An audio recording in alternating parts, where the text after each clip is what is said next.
بسم الله الرحمن الرحيم. الحمد لله الذي خلق النور من النور وأنزل النور على الطور. هو الذي أرسل رسوله بالهدى ودين الحق ليظهره على الدين كله ولو كره المشركون. الصلاة والسلام على سيدنا وشفيع ذنوبنا إن شاء الله أبي القاسم مصطفى محمد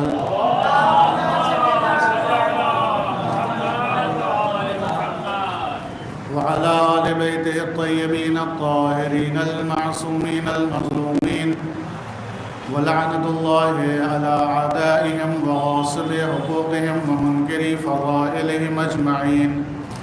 أما بعد، فقد قال رسول الله صلى الله عليه وآله وسلم: إني تارك فيكم الثقلين كتاب الله إتركي أهل بيتي ما إن تمسكتم بهما لن تضلوا بعدي. صلوات محمد.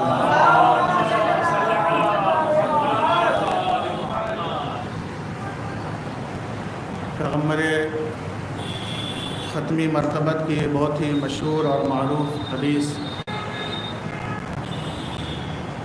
البتہ ممکن ہے کہ آپ کے ذہن میں یہ سوال آئے کہ یہاں پیچھے بھی موضوع لکھا ہوا ہے نہج البلاغہ، اور ہم جو اشتہارات آپ کو ملے ہیں اس سے پہلے مجلس کے لیے، خمسہ مجالس کے لیے، اس میں بھی موضوع یہی لکھا ہے نہج البلاغہ. اور ہم البتہ مولانا نے جو یہ موضوع دیا ہے نہج البلاغہ، اور ہم مولانا شبیر مہدی صاحب نے میرا بڑا سخت امتحان لے لیا. آپ کہیں گے یہ کیسے، کہ امتحان کیسا ہے؟ کیونکہ موضوع جو ہے وہ بہت ہی وسیع ہے. نہج البلاغہ، آپ نام سے اگر کچھ نہج البلاغہ کے بارے میں نہ بھی جانتے ہو تو صرف نام سے یہ پتہ چل جاتا ہے کہ کتنی عظیم کتاب ہے کہ جسے نہج البلاغہ کہا جاتا ہے. اتنا وسیع موضوع، اور مجھے بس ایک مجلس پڑھنی ہے. تو اب بتائیے میرا امتحان ہوا یا نہیں ہوا؟ بہرحال کوشش یہ کروں گا کہ جیسے کہ میں نے عرض کیا کہ بہت ہی وسیع موضوع ہے، ہزاروں ہزار موضوعات ہیں نہج البلاغہ کے اوپر کہ جس کے اوپر گفتگو کی جا سکتی ہے. لیکن ایک صلوات پڑھ دے محمد و آل محمد. میں نے جو انتخاب کیا ہے آج کے مجلس کے لیے وہ امیر المومنین علیہ السلام کا.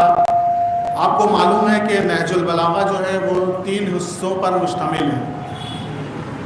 3 حصے ہیں نہج البلاغہ کے. پہلا حصہ وہ امیر المومنین علیہ السلام کے خطبات ہیں کہ جو مختلف مقامات پر، مختلف جگہوں پر آپ نے جو خطبہ ارشاد فرمایا ہے وہ خطبات ہیں مولا امیر المومنین علیہ السلام کے، جو پہلا حصہ ہے. دوسرا حصہ جو مولا نے مختلف افراد کو خطوط لکھے ہیں یا مکتوبات جسے کہا جاتا ہے، وہ مکتوبات یا خطوط مولا امیر المومنین علیہ السلام کے ہیں کہ جو مختلف مقامات پر آپ نے مختلف افراد کے نام ارسال فرمایا ہے.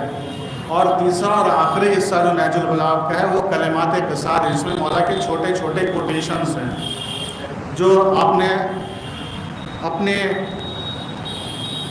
زمانے میں ارشاد فرمایا. اور ہر ایک جز نہج البلاغہ کا، چاہے وہ خطبے کا ہو یا مکتوبات کا ہو یا کلمات قصار کا ہو، وہ اپنے اندر فصاحت و بلاغت کا ایک چاہے کلمات قصار کا ایک چھوٹا سا جملہ ہی کیوں نہ ہو، وہ بھی اپنے اندر فصاحت و بلاغت کا ایک سمندر سمیٹے ہوئے.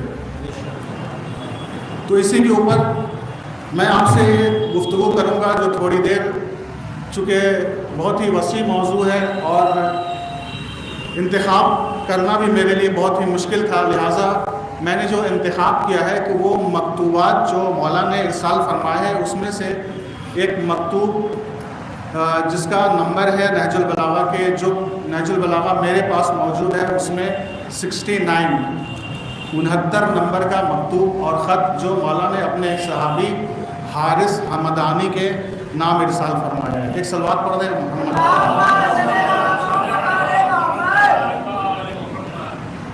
یہ جو خط مولا نے اپنے صحابی، اپنے چاہنے والے حارث حمدانی، اچھا بہت لوگوں کو یہ شبہ ہو جاتا ہے کہ یہ ہمدان کے رہنے والے تھے، جو ایران کا ایک شہر ہے ہمدان، تو یہ ہمدان کے رہنے والے نہیں تھے، یمن کے رہنے والے تھے۔ اور ہمدان میم اس میں ساکن ہے، ہمدان ایک قبیلہ یمن میں وہاں کے رہنے والے تھے اور مولا کے بہت ہی نزدیکی، بہت ہی قریبی صحابی تھے۔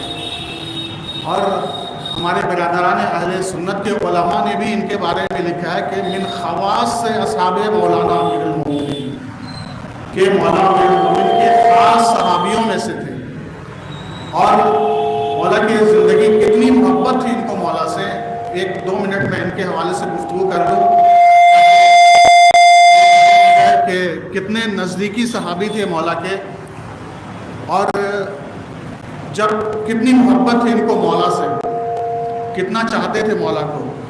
ایک مرتبہ کا واقعہ ہے کہ گرمی شدید اپنے شباب پر، اور وہ عربستان کی گرمی، عراق اور عربستان کی گرمی، اس گرمی میں بہت تیز گرمی، دوپہر میں بالکل تپتی ہوئی دہکتے ہوئے سورج کے دوپہر میں مولا کے دروازے پر آئے، دق الباب کیا۔ مولا امیر المومنین علیہ السلام دروازے پر آئے، دروازہ کھولا اور دیکھا کہ حارث حمدانی ہے، تو پوچھا کہ حارث اس وقت اس کھڑی دوپہر میں، اس تپتی دھوپ میں تم یہاں کیا کر رہے ہو؟ جبکہ صبح ملاقات ہو چکی تھی، مولا سے صبح ملاقات ہو چکی تھی، اس کے بعد بھی اتنی شدید دھوپ میں مولا سے ملاقات کے لیے آئے۔ مولا نے پوچھا کہ کوئی کیا وجہ ہو گئی کہ اتنی شدید دھوپ میں تم میرے پاس آئے ہو؟ تو کہا مولا مجھے آپ کی محبت آپ کے پاس کھینچ لائی، آپ کی محبت مجھے آپ سے دور رہنے نہیں دیتی، اور یہی محبت اس بات پر مجھے آمادہ کر رہی تھی کہ میں آپ سے ملاقات کے لیے آ جاؤں، چاہے دوپہر ہو، دھوپ ہو، گرمی ہو، کچھ بھی ہو، اور میں آپ کی خدمت میں آ گیا۔ عزیزوں، یہاں پہ میں ایک بات کہنا چاہتا ہوں کہ دیکھیں ائمہ طاہرین علیہ السلام، ہم ان کے چاہنے والے ہیں، لیکن ہمیں یہ دیکھنا پڑے گا کہ کیا ان چاہنے والوں کے لیے کہ جسے خود مولا کہتے ہیں کہ یہ میرا چاہنے والا ہے، ہم اتنا مولا کو چاہتے ہیں یا نہیں چاہتے ہیں؟ سب سے پہلے تو یہ دیکھنا پڑے گا کہ ہم اتنا مولا کو چاہتے ہیں یا نہیں، کہ جو مولا کو چاہنے والے تھے، جن کو مولا نے کہا کہ ہاں یہ واقعاً میرا چاہنے والا ہے۔ بہرحال آ گئے دروازے پر، مولا نے جب سوال کیا تو کہا کہ آپ کی محبت مجھے یہاں کھینچ لائی ہے، بے پناہ محبت آپ سے ہے، اور اس محبت نے میرے سینے میں جوش مارا اور میں آپ کے پاس ملنے کے لیے آ گیا۔ تو مولا نے کہا کہ اگر تم سچے ہو اپنے دعوے میں تو یہ بہت ہی مشہور حدیث ہے مولا کی، جو آپ نے سنا ہوگا کہ میرا وہ چاہنے والا کہ جو مجھ سے بے پناہ محبت کرتا ہے، میں اس کے لیے، اس کی مدد کے لیے 3 مقامات پہ آؤں گا۔ یہی انہی حارث حمدانی سے یہ روایت ہے۔ اس کے بعد کہتے ہیں کہ مولا نے مجھ سے ارشاد فرمایا کہ اگر تم اپنے دعوے میں سچے ہو تو میں اپنے ہر چاہنے والے کے لیے 3 مقامات پر آتا ہوں اس کی مدد کے لیے۔ پہلا مقام، پہلی جگہ جب مولا آتے ہیں، کہتے ہیں کہ جب کوئی میرا چاہنے والا، مجھ سے محبت کرنے والا، اس کا آخری وقت آتا ہے اور دم نکلنے والا رہتا ہے، تو اس کی مدد کے لیے ہم اس کے پاس آتے ہیں۔ پھر دوسرا جو مقام ہے، مولا فرماتے ہیں کہ دوسری جگہ جب پل صراط سے عبور کرنے کا موقع آئے گا تو ہم اپنے چاہنے والے کی مدد کرنے کے لیے وہاں پر آئیں گے۔ میں اکثر یہ سوچا کرتا تھا کہ یہ کیوں کر ممکن ہے، اگر مان لیجئے کہ مولا پل صراط کے پاس آ بھی جائیں، اپنے چاہنے والے کے لیے دعویٰ ہم جو کہتے ہیں کہ محبت ہے مولا سے، اگر مولا پل صراط کے پاس آئیں گے تو ہم پل صراط سے کیسے عبور کر جائیں گے؟ اگر مولا وہاں پہ موجود بھی رہیں گے تو ہم کیسے عبور کر جائیں گے پل صراط سے؟ ہو سکتا ہے کسی کے ذہن میں یہ سوال آ جائے، میرے بھی ذہن میں ایک عرصے تک یہ سوال تھا کہ اگر مولا وہاں پہ موجود بھی رہیں گے تو آپ کو معلوم ہے پل صراط کی جو صفات ہیں کہ بال سے زیادہ باریک، تلوار کی دھار سے زیادہ تیز، اس کے اوپر سے ہمیں عبور کرنا ہے. تو اگر مولا وہاں موجود رہیں گے تو ہم کیسے عبور کر جاتے ہیں؟ جب میں نے بہت غور کیا تو قرآن مجید نے مجھے سہارا دیا. اور جب سورہ یوسف میں آپ تلاوت کریں گے تو وہ موقع کہ جہاں پر عورتوں نے، مصر کی عورتوں نے جناب زلیخا سے یہ کہنا شروع کیا کہ کیوں کر تم ایک ایسے غلام کے عشق میں پڑ گئی ہو، جبکہ انہوں نے دیکھا نہیں تھا جناب یوسف کو. تو ان کی محبت اور ان کے عشق اور ان کی خوبصورتی کو دکھانے کے لیے جو طریقہ اختیار کیا جناب زلیخا نے، وہ آپ جانتے ہیں کہ ہر ایک عورت کو بلایا اور اس کے بعد اس کے ہاتھ میں ایک چاقو دیا اور ایک نیمو دیا، اور یہ کہا کہ جب میں کہوں، جناب یوسف سے کہا کہ جب میں کہوں تو آپ یہاں سے ان کے سامنے سے گزر جائیے گا، اور ان عورتوں سے کہا کہ آپ کو ان نیمبو کو کاٹنا ہے. جیسے ہی جناب یوسف وہاں سے اشارہ کیا زلیخا نے اور جناب یوسف گزرے تو مصر کی جتنی عورتیں وہاں موجود تھیں ان کو کہا کہ نیمبو کاٹو. جیسے ہی کاٹا انہوں نے اپنی اپنی انگلیاں کاٹ لی، لیکن انہیں خبر تک نہ ہوئی. اب میں سمجھا کہ جب مولا وہاں ہوں گے، اتنی خوبصورت اور نورانی چہرہ ہم دیکھیں گے تو ہمیں یہ پتہ بھی نہ چلے گا کہ ہم پل صراط سے گزر رہے ہیں، اور گزر جائیں گے پتہ بھی نہ چلے گا. یعنی جو کہا جاتا ہے کہ قرآن میں ہر خوش و در موجود ہے، ہر سوال کا جواب موجود ہے، تو اس سوال کا بھی جواب قرآن نے بڑھ کر ہمیں دے دیا. ایک صلوات پڑھ دیں محمد.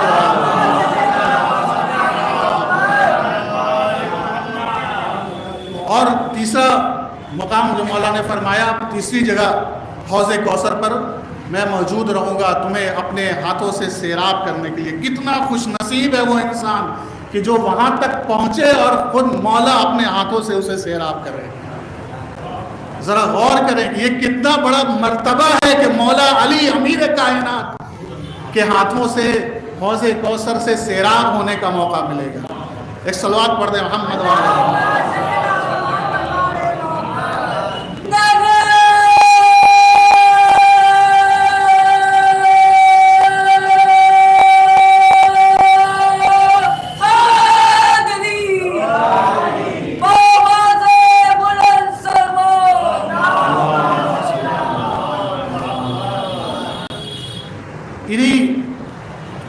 چونکہ دامن وقت میں گنجائش نہیں ہے گفتگو کو مختصر کرنی ہے، اور یہ موضوع جو ہے یہ بھی بہت طویل ہے. اگر مولا کے اسی خط کے اوپر گفتگو کی جائے تو ایک خمسہ تو کم سے کم چاہیے اسی خط کے اوپر گفتگو کرنے کے لیے. مجھے ایک ہی مجلس میں جو اہم گفتگو ہے اس خط کی جو مولا نے لکھا ہے اسے آپ کے سامنے پیش کر کے اپنی گفتگو کو تمام کروں گا. ایک صلوات پڑھ دیں محمد علیہ. اپنے اسی صحابی کو، اپنے اسی چاہنے والے کو مولا خط لکھتے ہیں. اور دیکھیے خط جو مولا شروع کرتے ہیں وہ پہلا جملہ بسم اللہ الرحمن الرحیم. البتہ نہج البلاغہ جو آپ اٹھا کر دیکھیں گے تو یہ ممکن نہیں ہے کہ مولا نے اگر کسی کو بھی خط لکھا ہو تو اس میں بسم اللہ اور حمد پروردگار نہ کیا ہو، یہ ممکن نہیں ہے. لیکن سید رضی نے جو نہج البلاغہ جمع کیا ہے اس کے اندر بسم اللہ خطوط سے پہلے نہیں لکھا ہے، تو علماء یہ بیان کرتے ہیں کہ ممکن ہے اختصار مد نظر رہا ہو، تو اختصار کی وجہ سے تاکہ طویل نہ ہو جائے اور کافی حجم بڑھ نہ جائے، لہٰذا ان تمام خطبات کو جو خطوط سے پہلے لکھے جاتے ہیں ان تمام کو چھوڑ کر صرف اصل مطلب کو نہج البلاغہ میں سید رضی نے جمع کیا ہے. تو اس کے بعد جو پہلا لکھتے ہیں، پہلا جملہ مولا جو لکھتے ہیں اپنے خط کا، وَتَمَسَّكْ بِحَبْلِ الْقُرْآنِ. حارث حمدانی، وَتَمَسَّكْ بِحَبْلِ الْقُرْآنِ، قرآن کی رسی سے اپنے آپ کو متمسک کر لو. میں نے جو پیغمبر اسلام کی حدیث شروع میں پیش کی، اب آپ کو سمجھ میں آیا کہ میں نے موضوع ہے نہج البلاغہ اور میں نے پیغمبر اسلام کی یہ حدیث کیوں ارشاد کی، کیونکہ یہاں بھی مولا امیر المومنین ارشاد فرما رہے ہیں کہ وَتَمَسَّكْ بِحَبْلِ الْقُرْآنِ، قرآن کی رسی کو مضبوطی کے ساتھ تھام لو. اور وہاں حدیث میں پیغمبر ارشاد فرما رہے ہیں کہ اپنے میرے اہل بیت، میری اطرت اور قرآن کے دامن کو سے تمسک رکھو. اگر ان دونوں سے تمسک رکھو گے تو کبھی گمراہ نہیں ہوگے۔ عزیزوں، آئمہ نے بہت تاکید کی، یہ محل نہیں ہے قرآن کے اوپر گفتگو کرنے کا، اور عموماً جو قرآن کے سلسلے میں گفتگو ہوتی ہے وہ ماہ مبارک رمضان میں کی جاتی ہے۔ یہاں پہ میں بس اشارہ کرتے ہوئے آگے بڑھنا چاہوں گا کہ مولانا نے ارشاد فرمایا کہ تمسک بحبل القرآن۔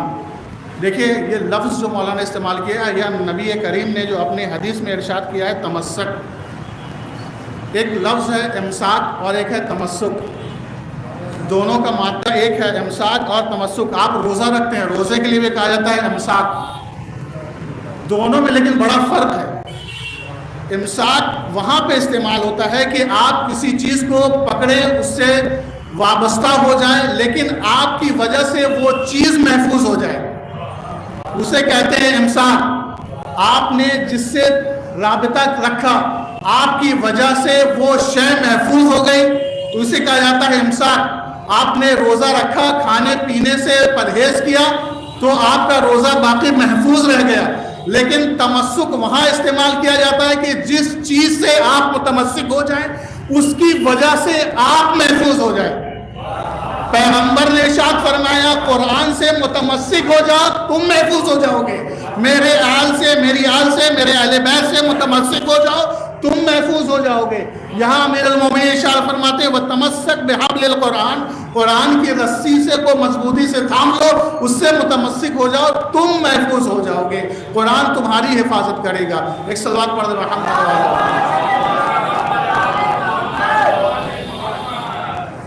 اس کے بعد فرماتے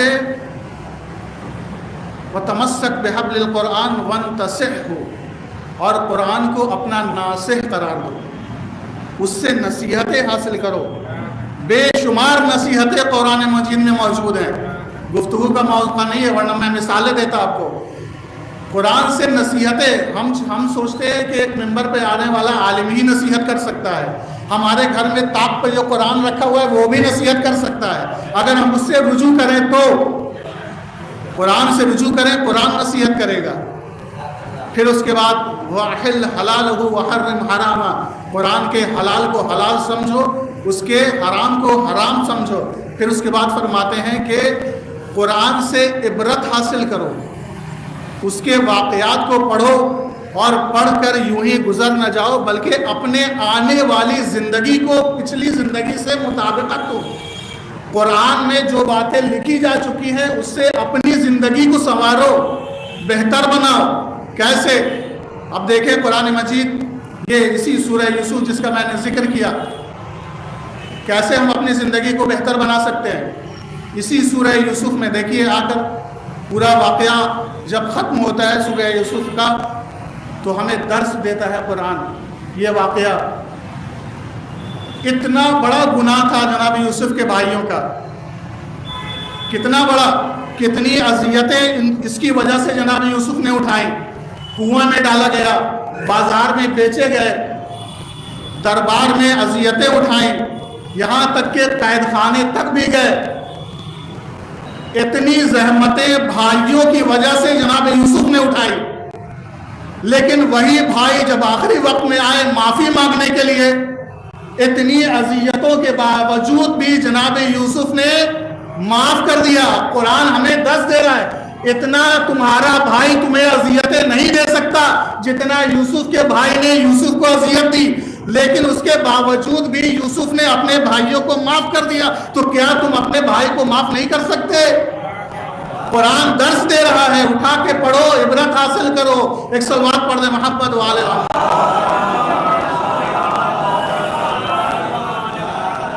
خود اسی سورے میں دیکھیے بہت ساری، سورہ یوسف کوئی عشق کی داستان نہیں ہے، بے شمار اس کے اندر نصائح موجود ہیں، نصیحتیں موجود ہیں۔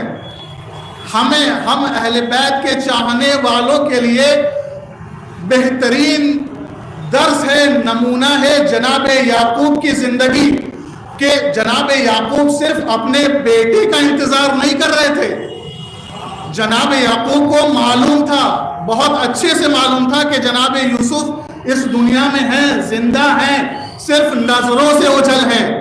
ایک نبی کو ایک نبی کا انتظار تھا، تو یہ سورہ یوسف جناب یعقوب کی زندگی ہمیں درس دیتی ہے کہ تم اپنے وقت کے امام کا انتظار کیسے کرو. ایک نبی باپ ہے، صرف باپ کی حد تک نہیں ہے، نبی ہے، نبی کا انتظار کر رہا ہے. تم اپنے وقت کا انتظار امام کا وقت کے امام کا انتظار ایسا ہی کرو کہ وَبْيَضَّتْ عَيْنَاهُ مِنَ الْحُزْنِ، جدائی میں آنکھوں کی بینائی چلی جائے. کون ایسے اپنے وقت کا انتظار کرتا ہے؟ ایک صلوات پڑھ دے محمد علیہ. اس کے بعد گفتگو آگے بڑھتی ہے.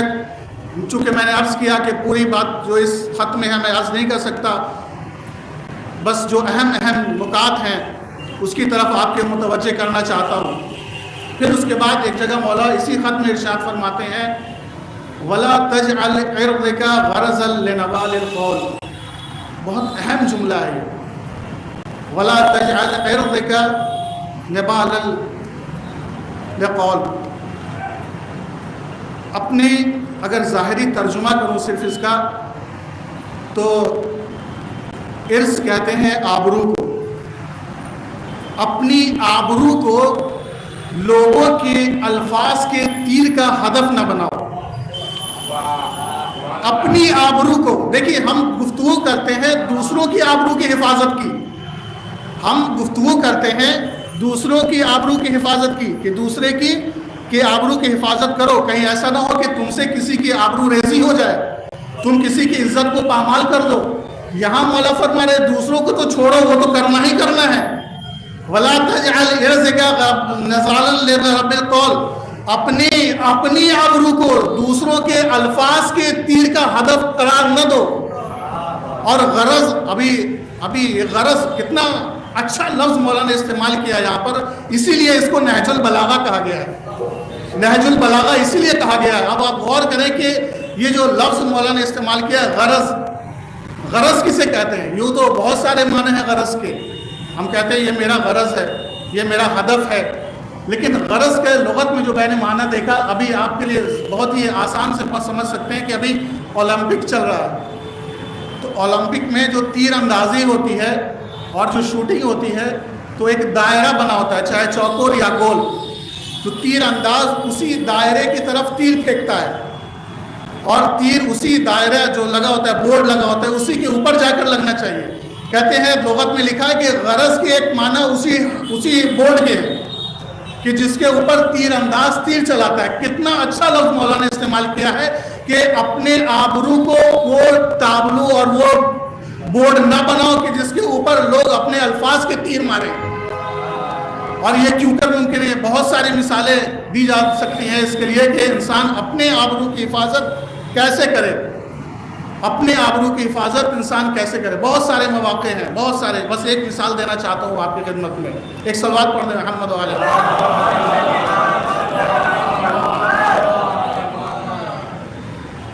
ایک انسان ہے جو کسی شاپ میں یا کسی دکان میں جو ہے وہ کام کرتا ہے. جب اس دکان میں کوئی آتا نہیں ہے خریدنے کے لیے تو مالک کوئی اور ہے، دکان میں کوئی کام کر رہا ہے، ایک شخص ہے جو دکان میں کام کرتا ہے. جب کوئی آ نہیں رہا ہے دکان میں، وہ بیٹھا ہوا ہے ویسے ہی، تو کیا کرتا ہے کہ دکان سے باہر نکل آتا ہے، باہر ٹہلتا ہے. کبھی وہاں چلا گیا چائے پینے کے لیے، ادھر چلا گیا پان کھانے کے لیے. لیکن جو مالک ہے اس کو یہ بات پسند نہیں.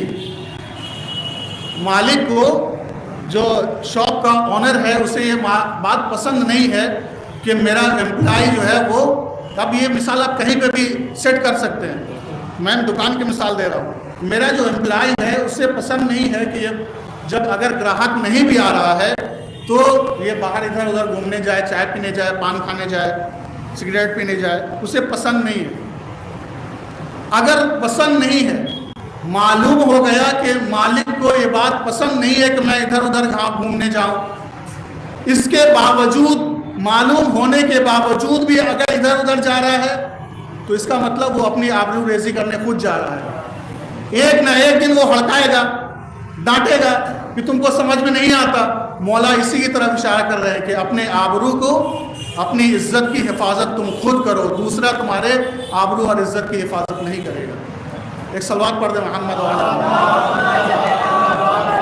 اور خود روایات میں یہ چیزیں وارد ہوئی ہیں کہ انسان کون وہ افراد ہے کہ جو اپنی آبرو ریزی خود کرتے ہیں۔ یہ روایت میں بہت سارے چیزیں کا ذکر ہوا ہے، میں چند جو روایتوں میں ذکر ہوا ہے ان میں سے چند چیزوں کا ذکر آپ کی خدمت میں کرنا چاہتا ہوں۔ خود پیغمبر اسلام مولا امیر المومنین علیہ السلام کو ارشاد فرماتے ہیں، یا علی ثمانیۃ اذا اہنوا، اے علی 8 قسم کے افراد وہ ہیں کہ جن کی اگر اہانت کی جائے تو وہ کسی اور کی طرف متوجہ نہ ہو بلکہ اپنی طرف متوجہ ہو اور اپنے آپ کو ملامت کریں کہ یہ ان کی وجہ سے ہی ہوا ہے۔ اب وہ کون سے 8 مقامات ہیں؟ چند مقامات میں ذکر کروں گا، 8 ذکر نہیں کروں گا۔ پہلا، اور یہ تو آپ بالکل واضح سامنے کی بات ہے، جو پہلا ذکر کیا، الذاہب الی مائدۃ لم یدعو الیہا، وہ انسان کہ جو ایسے دسترخوان پر جائے کہ جسے اس دسترخوان پر مدعو نہ کیا گیا ہو۔ یہ تو بالکل ظاہر کی بات ہے کہ آپ کو کہیں دعوت نہیں ملی ہے اور آپ پہنچ جائیں تو ظاہر بات ہے آپ کی آبرو ریزی ہوگی، پہلی چیز۔ دوسرا، جلدی گزر رہا ہوں میں، کہ الفضل طالب الفضل من اللئام، کسی پست انسان سے نیکی کی امید کرنے والا، وہ انسان کے جو کسی پست سے کسی نیکی کی امید کر رہا ہے وہ خود اپنے آپ کو لوگوں کے الفاظ کے تیر کا نشانہ بنا رہا ہے۔ کیسے؟ اور اس کے سلسلے میں بہت ساری تاریخ میں واقعات بھی آپ کو مل جائیں گے۔ ایک واقعہ میں صرف آپ کے سامنے ذکر کروں، بہت سارے واقعات ہیں تاریخ میں کہ جہاں یہ دیکھا گیا کہ انسان ایک ایسے انسان سے نیکی کی امید کر رہا ہے کہ جو بہت پست انسان ہے۔ تاریخ کے اوراق میں بہت ہیں واقعات، لیکن ایک واقعہ خلافت سوم سے، خلیفہ سوم مسجد میں تشریف فرما ہے۔ ایک شخص آیا اور آنے کے بعد کہا کہ میں 500 درہم کا مقروض ہوں، مجھے کچھ عنایت کر دیجئے۔ صرف اس نے کہا کہ میں 500 درہم کا مقروض ہوں، مجھے کچھ عنایت کر دیجئے۔ تو انہوں نے اپنے جیب سے 5 درہم نکال کے دیا۔ مطالبہ کتنے کا تھا؟ 500 درہم کا۔ میں بار بار کس کا واقعہ یہ بار بار نہیں دہراؤں گا۔ 5 درہم نکال کے انہوں نے دے دیا۔ آنے والے شخص نے کہا کہ میں نے آپ سے بھیک نہیں مانگا تھا، میں نے بھیک نہیں مانگا تھا، میں مقروض ہوں، میں نے اتنا مانگا تھا کہ میرا قرض ادا ہو جائے۔ تو انہوں نے مسجد کے دوسرے گوشے کی طرف اشارہ کیا جہاں 3 افراد بیٹھے تھے، کہا کہ وہاں چلے جاؤ، وہاں تمہارا اتنا ملے گا کہ تمہارا قرض معاف ہو جائے گا۔ وہاں گیا، وہاں 3 افراد بیٹھے تھے۔ تاریخ نے واقعہ نقل کیا اور یہاں بھی نام لکھا، وہاں بھی تینوں کا نام لکھا۔ پہلا امام حسن علیہ السلام، دوسرا امام حسین علیہ السلام، اور تیسرا عبداللہ بن جعفر، یہ امام حسن اور امام حسین کے چچا زاد بھائی۔ یہ 3 افراد مسجد میں تشریف فرما تھے۔ وہاں گئے، کہا کہ وہی سوال کہ میں 500 درہم کا مقروض ہوں۔ امام حسن نے 500 درہم نکال کے دے دیا۔ دیکھیں مانگا تھا کتنا؟ 500 درہم۔ امام حسن نے 500 درہم دے دیا۔ جب امام حسین نے دیکھا کہ بھائی نے 500 درہم دیا ہے تو امام حسین نے 490 درہم دیا۔ بھائی سے، بڑے بھائی سے، امام بڑے بھائی سے سبقت نہ لے جائیں، برابر نہ ہو، 490 دیا۔ عبداللہ ابن جعفر نے 480 دیا۔ امام اور حسن اور امام حسن سے سبقت نہ ہو جائے، لہذا 480 دیا۔ 500، 490، 480، 500 کا مطالبہ ہوا تھا اور 1470 لے کر گیا۔ صرف 500 کا مطالبہ کیا تھا، 1470 درہم ملے، لے کر واپس آیا۔ وہیں کہا 500 کا مطالبہ کیا تھا، تم نے 5 دیا، وہاں 1470 ملا۔ کہا الفضل ما شہدت بہی عادا، فضیلت وہ ہے کہ جس کی گواہی دشمن بھی دے۔ کہا ان کی رگوں میں خون رسول دوڑتا ہے، وہ کرامت کا خون ہے، وہ کریم ابن کریم ہے، جتنا بھی دے دے کم ہے۔ انہوں نے شیر کرامت نوش کیا ہے۔ ایک صلوات پڑھنے محمد والے۔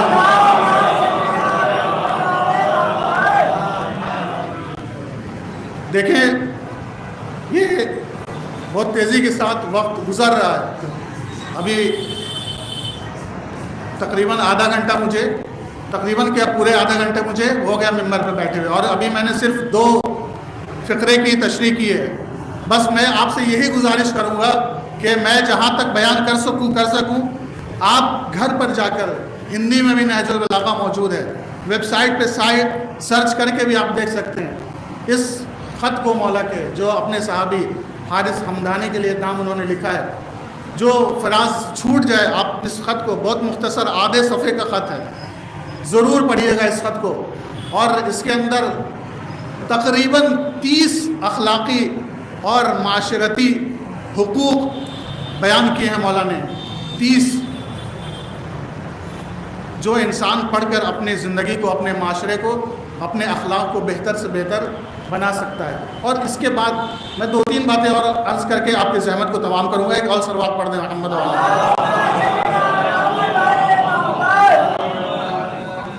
اس کے بعد فرماتے ہیں کہ ولا تحدث، وہ باتیں کہ جو تم کو معلوم ہو ان کو فوراً لوگوں کے درمیان میں نہ پھیلاؤ۔ وہ باتیں کہ جو تم کو معلوم ہو کسی سے، اسے فوراً لوگوں میں کے درمیان نہ پھیلاؤ۔ اور آج ہم اس کے بہت شکار ہیں، آج ہم اس کے بہت شکار ہیں۔ خود قرآن مجید نے بھی منع کیا پیغمبر کے سامنے، اذ جاءکم فاسق بنبأ فتبینوا۔ قرآن مجید پیغمبر کو متنبہ کر رہا ہے کہ اگر کوئی خبر آئے آپ کے پاس کوئی فاسق لے کر، تو ایسے ہی اس کے اوپر یقین نہ کر لیجیے، فتبینوا، تحقیق کیجیے کہ یہ خبر سچی ہے کہ غلط ہے۔ آج مولا نے جو فرمایا وہ گفتگو، کیونکہ وہ زمانہ واٹس ایپ اور سوشل میڈیا کا نہیں تھا، لہٰذا اگر ہم اسے آج کی زبان میں کہیں گے تو سوشل میڈیا کے ذریعے سے ہمارے پاس جو بھی خبر آتی ہے وہ ہم بنا سوچے سمجھے، جتنے گروپ ہیں، جتنے چاہنے والے ہیں، سب کو بھیج دیتے ہیں۔ معلوم نہیں مولا نے کیا کہا، ولا تحدثوا الناس، لوگوں تک وہ خبر جو تمہیں پہنچی ہے وہ بنا سوچے سمجھے نہ پہنچاؤ۔ دیکھیے کب مولا نے منع کیا اور ہم آج اس کے شکار ہیں۔ تو یہ واقعہ اور یہ چیزیں پڑھ کر نہج البلاغہ کیا ہے، نہج البلاغہ، اور ہم موضوع کیا ہے نہج البلاغہ، اور تو ہمیں نہج البلاغہ سے پڑھ کر یہی چیزیں حاصل کرنی، یہی چیزیں سیکھنی ہے کہ پہلے تحقیق کریں کہ جو خبر، مثال بھی دے دو، ابھی کچھ دن پہلے یہ جو ہمارے یہاں اس بار ماہ مبارک رمضان میں ہر جگہ پیپسی، کولا، ان سب کا بائیکاٹ ہوا، تو اس کی جگہ پر ایک نیا آیا کمپا کولا، ٹھیک ہے، وہ ہر جگہ پورے انڈیا میں ہر جگہ خوب تبرک میں پھٹا۔ لیکن اس کے بعد پھر ایک ویڈیو وائرل ہوا کہ یہ بھی وہیں کا ہے۔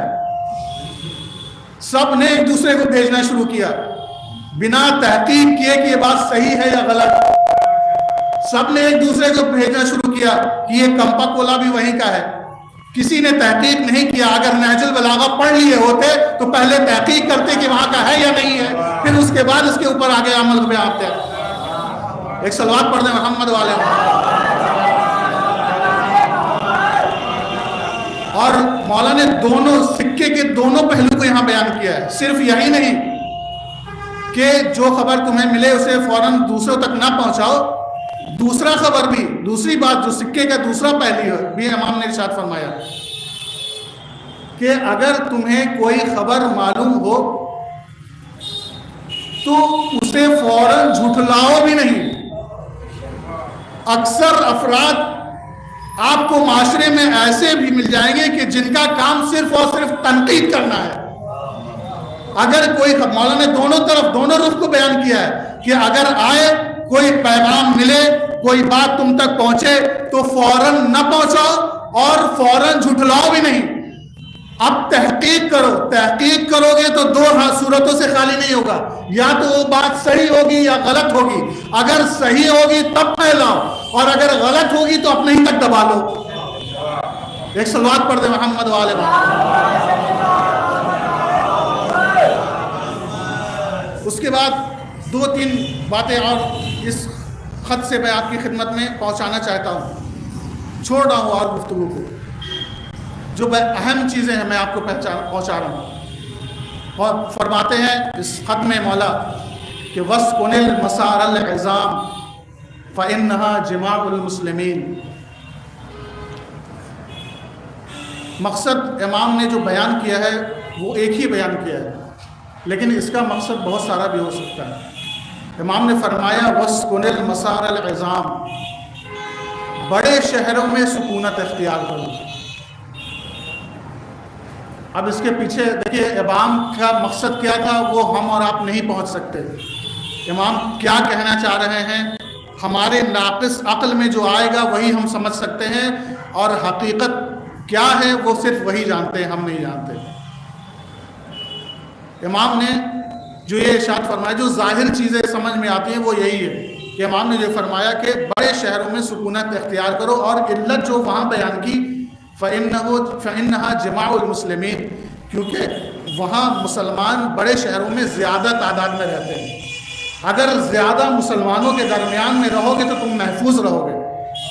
اور ہم نے یہ دیکھا بھی ہے، ابھی کچھ دن پہلے جو NRC اور CAA کا معاملہ ہوا تھا تو بہت سارے لوگ ایسے جو دوسرے محلوں میں رہتے تھے انہوں نے وہاں چھوڑ کر ان محلوں میں آنا شروع کیا کہ جہاں مسلمان زیادہ رہتے تھے. قربان جائیں ہماری جانیں مولا کے اوپر. مولا نے جو ارشاد فرمایا. اور دوسری بات جو ایک بات تو یہ ہو سکتی ہے، دوسری بات جو ہماری سمجھ میں آ رہی ہے وہ یہ کہ وہاں بڑے شہروں میں وسائل زیادہ ہوتے ہیں. اگر تعلیم کے میدان میں ہی جاؤ گے تو تمہیں تعلیم کے ذرائع زیادہ سے زیادہ دستیاب ہوں گے بڑے شہروں میں بنسبت چھوٹے شہروں میں. یہ بالکل سامنے کی بات ہے کہ چھوٹے شہروں میں تعلیم کے وہ ذرائع آپ کو میسر اور مہیا نہیں ہوں گے کہ جو بڑے شہر میں ہوتے ہیں. ایک اور صلوات پڑھ دیں محمد والا.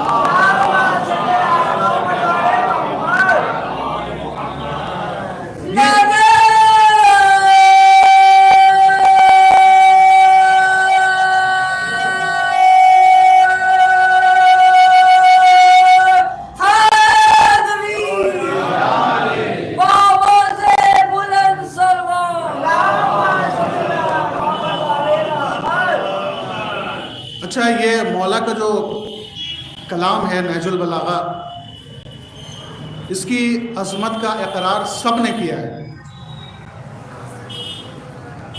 ہم اس جگہ تک آپ نے بارہا سنا ہوگا کہ مولا کی شخصیت اور مولا کی جو کلام ہے وہ علماء نے اور بڑے بڑے علماء نے اس کی جو تشریح کی ہے، اس کی جو وضاحت کی ہے، تو مولا کے اس نہج البلاغہ میں یا اس کے علاوہ جو مولا کی گفتگو ہے، ایسا نہیں کہ جتنے گفتگو ہے وہ نہج البلاغہ میں موجود ہے، نہیں، اس کے علاوہ بھی بہت ساری چیزیں ہیں جو نہج البلاغہ کے علاوہ دوسری جگہوں پر بھی مل جائیں گی آپ کو. تو علماء نے یہ ایک جملہ کہا ہے مولا کے کلام کے لیے، فوق کلام البشر، فوق کلام المخلوق، مخلوق کے کلام سے بڑھ کر.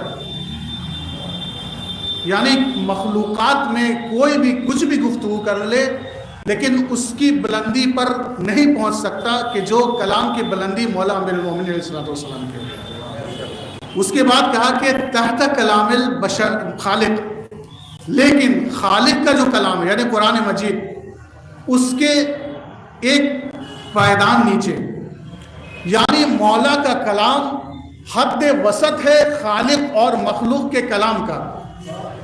دوسرے الفاظ میں اگر میں یہ کہوں تو قرآن وحی الہی جو قلب پیغمبر پر نازل ہوئی، بہت غور کیجیے گا اس جملے پر، وحی الہی یہ جو قلب پیغمبر پر نازل ہوئی، زبان پیغمبر سے جاری ہو کر ہم تک پہنچی، اسے قرآن کہتے ہیں۔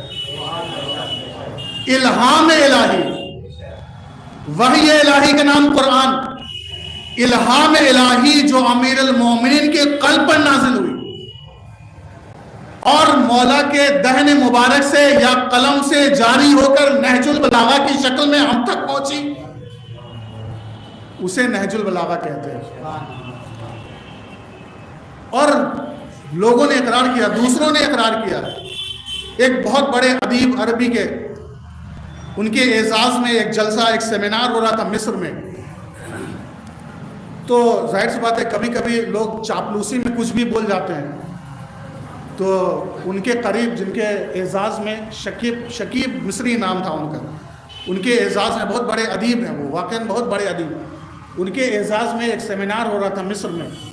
تو جیسا کہ میں نے عرض کیا کہ چمچے کچھ بھی بول جاتے ہیں، تو خود انہی کا بہت ہی قریب ایک شخص، وہ جب سیمینار میں اپنا مقالہ پڑھ رہا تھا تو اس نے کہا کہ اگر پوری کائنات میں شروع سے اب تک، آدم سے لے کر اب تک اگر دیکھا جائے تو صرف دو ہی بشر ایسے ہیں، قرآن مجید کی بات نہیں ہے، دو ہی بشر ایسے ہیں کہ جن کے کلام کو نورانی کلام کہا جا سکتا ہے، ایک مولا امیر المومنین علیہ الصلوۃ والسلام اور دوسرے شکیب مصری۔ اب دیکھیے، بڑا غور کیجئے کہ جو حقیقت پسند ہوتا ہے، جو حقیقت پسند ہوتا ہے، وہ اپنے آپ کو جانتا ہے کہ میں کیا ہوں۔ اپنی جھوٹی تعریف بھی حقیقت پسند کبھی برداشت نہیں کرتا۔ اگر اس کے اندر انکساری ہے، اس کے اندر شرافت ہے، تو کبھی بھی اس بات کو برداشت نہیں کر سکتا کہ میرے شان میں اتنا بڑی بات کہہ دی جائے۔ تو وہ ادیب مصری جب مقالہ پڑھ لیا اس نے، تو فوراً گیا اسٹیج پر اور جانے کے بعد کہا کہ یہ صاحب جو بھی ابھی مقالہ پڑھ رہے تھے، انہوں نے جو بات کہی کہ اگر بشر میں کسی کے کلام کو نورانی کہا جا سکتا ہے تو مولا علی کا کلام اور میرے کلام کو، میں ان کی اس بات کی تردید کرتا ہوں، یہ جھوٹے ہیں۔ کہاں علی کا کلام، کہاں میرا کلام؟ علی کے کلام میں اور میرے کلام میں اتنا ہی فرق ہے کہ جیسے علی اور علی کے جوتے کے فیتے، جو فرق علی کے میں اور علی کے جوتے کے فیتے میں ہے، وہی فرق علی کے کلام میں اور مجھ میں ہے۔ تو حقیقت پسند انسان کبھی بھی اس بات کو گوارا نہیں کر سکتا۔ اور مولا نے بس ایک آخری بات اس خط سے آپ کی خدمت میں، وقت کافی ہو گیا، مولا نے ارشاد فرمایا، یہ اپنے جوانوں کے لیے بہت خاص پیغام ہے، جو آج کے اس مجلس کے لیے بہت ہی خاص پیغام، ایاک و مقاعد الاسواق۔ یہ بہت، اور مولا نے اس چیز کو، اس بات کو کئی مقامات پہ بیان کیا ہے، غیروں کے لیے بھی کہا ہے مولا نے۔ ایک واقعہ، میں واقعے کی طرف نہیں جاؤں گا، اپنے تو چھوڑ دیجئے، غیروں کے لیے بھی مولا نے کہا ہے کہ اور یہاں خط میں تو اپنے حارث حمدانی ان کو خط میں لکھ رہے ہیں کہ ایاک و مقاعد الاسواق فإنها محاذر الشیطان، کہ اے حارث حمدانی، اور یہ تمام شیعوں کے لیے، علی کے چاہنے والوں کے لیے، اگر اپنے الفاظ میں ترجمہ کروں اس فقرے کا کہ ایاک و مقاعد الاسواق، کہ تم چوک چوراہوں پر بیٹھنا چھوڑ دو، گلی کے نکڑ پر بیٹھ کر گپے مارنا چھوڑ دو، یا مقاعد الاسواق فإنها محاذر الشیطان، کیونکہ وہ شیطانوں کی جگہ ہے، وہ شیطان کے بیٹھنے کی جگہ ہے، علی کے چاہنے والوں کے بیٹھنے کی جگہ نہیں ہے۔ فإنها محاذر الشیطان۔ اور اس کے بعد کہتے ہیں، اس کے بعد کا جو فقرہ ہے کہ یہ شیطان کی جگہ ہے، علی کے چاہنے والوں کے۔ اور ایک واقعہ بھی میں واقعہ نہیں بیان کروں گا، یہاں پہ بہت سخت الفاظ میں مولا نے اسی بات کو بیان کیا ہے کہ یہ مجھے پسند نہیں ہے کہ غیر تو غیر، اب اگر علی کے چاہنے والے یہ حرکت کرنے والے لگے تو سوچئے کہ مولا کو کتنی تکلیف پہنچے گی۔ کیا مولا کے لیے ہمیں اس بات پہ اوپر غور کرنا پڑے گا کہ ہم مولا کے لیے تکلیف کا باعث بننا چاہتے ہیں یا مولا کے لیے سکون کا باعث بننا چاہتے ہیں۔ پوری تاریخ میں آپ نے پڑھا بھی سنا بھی کہ مولا نے بہت تکلیفیں اٹھائی ہیں۔ کم سے کم اپنے چاہنے والوں سے تو یہ امید رکھ سکتے ہیں مولا کہ ہمیں میرے چاہنے والے تکلیف نہ پہنچائیں۔ بعد وفات رسول علی کے اوپر پیغمبر نے پہلے ہی کہہ دیا تھا کہ علی میرے بعد تمہیں بہت کچھ برداشت کرنا پڑے گا، اے علی تمہیں صبر کرنا ہوگا۔ اور مولا نے پیغمبر کی اس وصیت پر عمل کرتے ہوئے پوری زندگی صبر میں گزار دی۔ وہ علی، وہ شجاع علی، وہ بہادر علی کہ جس نے کئی جنگیں فتح کی تھی، اس کے گلے میں رسی کا پھندا، اور علی نے ایسے موقع پر بھی صبر کیا۔ اور شہزادی کونین جب بیت الشرف سے باہر آئیں اور بد دعا کرنا چاہا تو مولا نے شہزادی کو بھی یہ کہہ کر روک دیا کہ یہ علی کا حکم ہے کہ آپ گھر تشریف لے جائیں۔ شہزادی گھر تشریف لے گئی۔ وہی خانوادہ ہے، شہزادی گھر آئیں، پھر ابو الحسن امیر المومنین بھی گھر آ گئے۔ لیکن کربلا میں روز عاشور جو بھی گیا دشمنوں کے نرغے میں گھرا، شہید ہوا، لیکن میدان سے واپس نہیں آیا۔ عزادارو، ایام عزا بہت تیزی کے ساتھ رخصت ہو رہے ہیں۔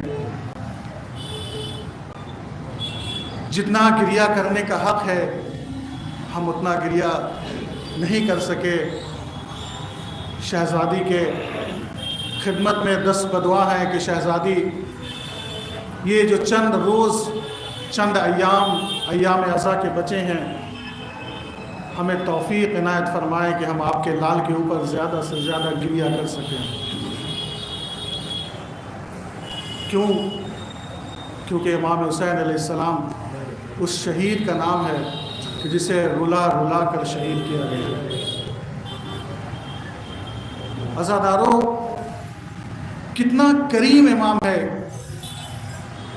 کہ کربلا کے میدان میں جب رخصت آخر کے لیے آیا ہے نا، اپنی عظمت کو پہچانو عزادارو، اپنی عظمت کو پہچانو۔ کہاں ہم گنہگار خاطی اور کہاں وہ امام حسین نواسے رسول، جنت کے سردار۔ ہمارا لاکھوں سلام ہو ابا عبداللہ الحسین کے اوپر کہ مولا ہم کہاں گنہگار، ہم کہاں خطا کار، لیکن آپ کتنے کریم ہیں کہ وقت آخر بھی آپ نے ہمیں یاد کیا۔ مولا آپ کا بڑا کرم ہے کہ ہم گنہگاروں کو بھی آپ نے ایسے وقت میں یاد رکھا. اپنے لال سید سجاد سے کہتے ہیں رخصت آخر کے لیے وصیتیں کرنے کے بعد کہ بیٹا سید سجاد جب قید سے چھوٹ کر جانا تو ہمارے شیعوں کو ہمارا سلام کہنا. مولا ہمارا بھی سلام قبول کیجیے. ہم اتنے گنہگار ہیں آپ کے سلام کے لائق نہیں ہے, پھر بھی آپ نے سلام بھیجا اور کہنا کہ جب ٹھنڈا پانی پیے تو میری پیاس کو یاد کر لے. عزاداروں جب ٹھنڈا پانی پیا کرو نا تو اپنے آقا کی پیاس کو ضرور یاد کیا کرو, کیونکہ روایت میں یہ آیا ہے کہ روز عاشور امام حسین علیہ السلام کی پیاس کی شدت کا یہ عالم تھا کہ بینہ و بین السماء کالدخان, کچھ بھی نظر نہیں آتا تو سید الشہداء کو زمین سے آسمان تک صرف دعا ہی دعا نظر آتا تھا. کریم امام نے یاد کیا ہے. اور دوسرا موقع وہ تھا کہ جب اپنے لال علی اصغر کو میدان میں لے کر آئے, کہتے ہیں لیتکم فی یوم عاشوراء جمیعا تنظرونی, اے میرے چاہنے والے اگر تم کربلا میں ہوتے تو دیکھتے کہ تمہارا کریم امام اپنے لال کے لیے سوال آپ کر رہا تھا, لیکن دشمنوں نے میرے 6 ماہ کے لال کو بھی پانی نہ پلایا بلکہ تیرے سے صبح سے شہید کر دیا. عزاداروں امام حسین علیہ السلام جب رخصت آخر کے لیے آئے ہیں, ایک آخری امام کا رخصت کے وقت ایک آخری شہید ہے جس کی شہادت کربلا میں جناب علی اصغر کی شہادت کے بعد ہوئی ہے اور امام حسین علیہ السلام کی شہادت سے پہلے ہوئی ہے. یہ ایک بچہ ہے جس کی شہادت ہمارے یہاں بہت کم پڑھی جاتی ہے. یہ بچہ 10 سال کا امام حسن علیہ السلام کا بیٹا ہے. امام حسن علیہ السلام کی شہادت 50 ہجری میں ہوئی اور واقع کربلا 61 ہجری کے شروع میں, پہلا ہی مہینہ ہے محرم کا 61 ہجری کا, یعنی واقعات کربلا میں اس بچے کی عمر 10 سال ہے جس کا نام ہے عبداللہ ابن حسن. بڑی محبت تھی عبداللہ ابن حسن کو امام حسین علیہ السلام سے اور امام حسین علیہ السلام کو عبداللہ سے. اس کی وجہ یہ تھی کہ جب یہ عبداللہ شکم مادر میں تھے اسی وقت امام حسن علیہ السلام کی شہادت ہو جاتی ہے, یعنی امام حسن کی شہادت کے بعد عبداللہ اس دنیا میں آئے. اسی وجہ سے امام حسین علیہ السلام اس بات کی اوپر پوری توجہ رہتی تھی کہ میرے لال کو اس بات کا خیال نہ ہونے پائے کہ یہ یتیم ہے. خود امام حسن علیہ السلام کے گھر تشریف لے آتے تھے اور عبداللہ کو گھنٹوں اپنے سینے سے لگائے رہتے تھے امام حسین علیہ السلام. بچے کو بھی امام سے بڑا پیار تھا, بڑی محبت تھی. باپ نہیں تھا نا, چچا کو ہی باپ سمجھتے تھے اور ہمیشہ ایسے ہی پیش آتے تھے جیسے کوئی بچہ اپنے باپ سے پیش آتا ہے. جب رخصت آخر کے لیے امام حسین علیہ السلام آئے اور سلام آخر بھیجنے کے بعد خیمے سے نکلنا چاہتے ہیں کہ یہی بچہ عبداللہ امام کے پاس آ گیا اور کہا کہ چچا اکیلے نہیں جانے دوں گا, میں بھی آپ کے ساتھ چلوں گا. توجہ کیجیے, بہت محبت تھی دونوں چچا اور بھتیجے میں. امام نہیں چاہتے تھے کہ یہ بچہ شہید ہو. ہاتھ پکڑ کر لے کر آئے خیمے میں. جناب روایت اس طریقے سے لکھتی ہے کہ جناب زینب کے ہاتھ میں بچے کا ہاتھ پکڑایا اور کہا اے بہن اس بچے سے ہوشیار, اس بچے سے خبردار. یہ کہنے کے بعد دیکھو زینب اے میری بہن, یہ بچہ خیمے سے باہر نکلنے نہ پائے. امام حسین علیہ السلام خیمے سے رخصت ہو گئے, اپنے اسب باوفا پر سوار ہوئے, میدان میں آئے جنگ کی. زخموں سے چور ہونے کے بعد امام حسین علیہ السلام اب جو زمین پہ گرنا چاہتے ہیں, روایت آپ نے پوری سنی ہوئی ہے. گھوڑا عام طور سے کیسے بیٹھتا ہے آپ معلوم ہے, لیکن امام کے رہبار نے ایک نیا طریقہ اختیار کیا کہ امام کو زمین پر آنے میں تکلیف نہ ہو. اپنے دونوں آگے کے پیروں کو بالکل آگے پھیلا دیا, پیچھے کے پیر کو پیچھے پھیلا دیا اور آہستہ سے امام کو زمین کربلا پر لٹا دیا. امام پشت کی جانب کربلا کی ریت پر گرم زمین پر لیٹے ہیں.